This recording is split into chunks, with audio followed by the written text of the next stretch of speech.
I say so a lot. Sorry about that. But just wanted to, you know, say thanks to everybody who's been watching. And before I go through with this video, I've basically just been producing like video vomit, like the word vomit. It just happens. But I'm really trying to keep you guys' attention and create like new attention. So if my videos are getting annoying or coming out too often, let me know. And if you want more, let me know. If you have ideas, shout it out. Throw anything at me, just let me know. But here's for the rundown of the Abarth.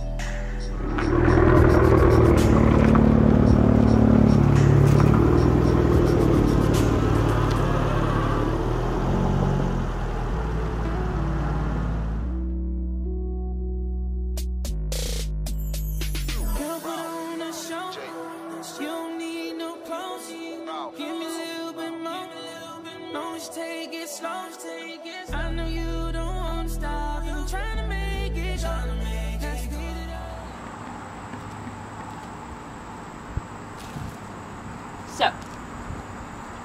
until I'm really good at rambling, and like TJ and David and everybody, I kind of need this notebook to like cover the notes that I took from like comments and stuff. So, yeah, everybody wanted a tour of my car. A couple people said like they'd rather see the positives than the negatives, which I totally get. So, I spent the afternoon cleaning her up, vacuuming everything, so I could show you what's inside my car.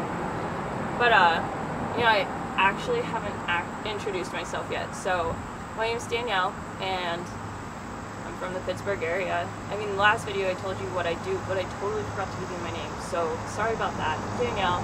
On all social medias, I go by blonde_Danny, except for Snapchat, blondest Danny, no underscores. I'm not sure why that happened, but it did.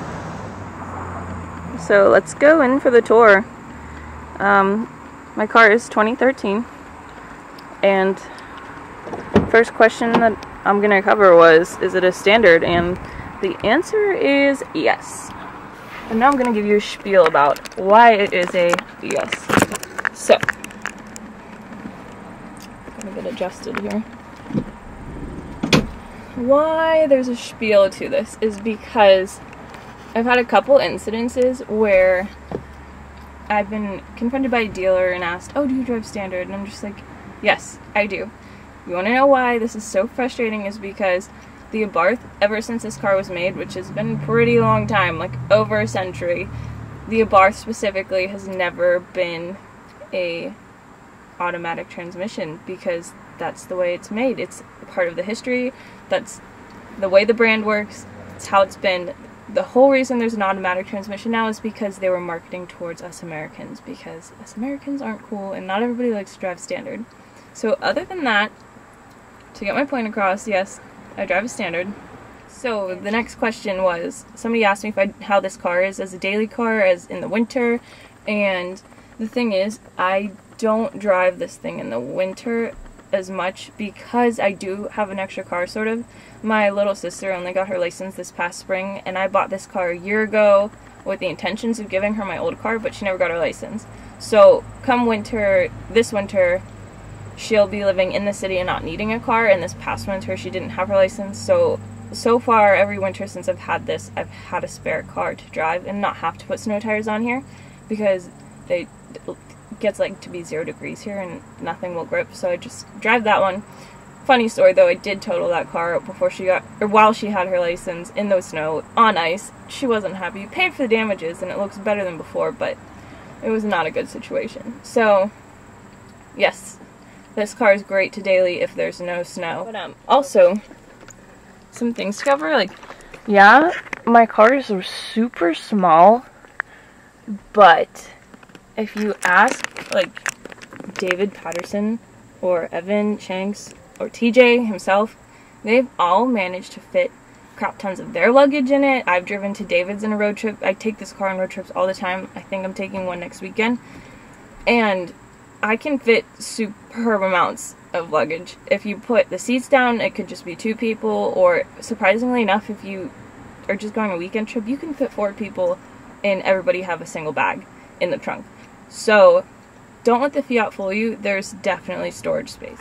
And the Fiat dealership gave me a bunch of these when I bought my car, so sometimes I slap them on for car shows, just because I like to goof around and people think I'm really weird, but so there's those fake tattoos. If you saw my Instagram post yesterday, I got an airbrush tattoo at the picnic I went to of a scorpion that ended up being the same colors as the logo. And just a quick peek. My seats have the cloth strap, whatever thing. Here's the back seat. Those dishes get to be pretty annoying if you don't realize how to use them, because they basically stab you in the back of the head the whole time unless you lift it. But in my trunk I carry a yoga mat, an umbrella because it rains a lot and I go to yoga a lot. And then again, there's the Beats audio package that I have. I've been asked a lot if I have any mods done to my car, and the answer is no. It's stock other than my tires. So I'll show you my tires because hold on, I'm not going to show you my tires till I give you this full story. So like the beginning of July, or maybe it's the end of June, I was picking up a friend from the airport at like 4 in the morning, and the airport was an hour and a half from my house. He flew out of Latrobe for some reason, and I smacked a pothole the day before. Thought I like damaged tire rod, or I don't know what I thought happened, but nothing was wrong. And then the next morning I'm driving to go to the airport, and I just lose all pressure to my tire. Like the light starts flashing and I see like 22 psi, 14 psi, 7 psi. I was like, oh my god. So I pull off as fast as I can. Like I was only going 45 miles per hour, so thank god the highway's a slow one. But I get out and I pull my car forward a little to see the damage. There was literally a hole like the size of a softball in my tire. It was so bad. So I waited for an hour and a half on the side of the road with someone who's been partying in Vegas for a couple days. Very tired, very pissed off that this even happened, and tow truck couldn't find us, dropped my car off at the dealership. Bottom line, some pretty cool tires on, because I figured if I'm going to replace one and I hated the tires, I'm going to replace them all.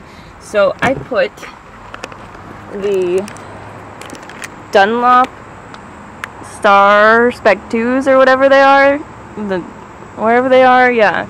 And I went a little wider than the Abarth normally takes. I went with 215s because they definitely added more grip to the tire, and I drive a lot of windy roads. I like to call it spirited driving. So yeah, I put some pretty aggressive tires on it because I drive this car a lot. Whoever made it to the end of this video, I really appreciate it. Even if you clicked around and made it to the end, I still really appreciate it because that means you're viewing it. So if you have any advice, throw it at me. Please do. This is still a project on the way. So until next time, I'm gonna go take a nap. I'm gonna have to peace out because I'm dying. So I'm gonna pull a TJ Hunt, even though he's not here. Peace out for now.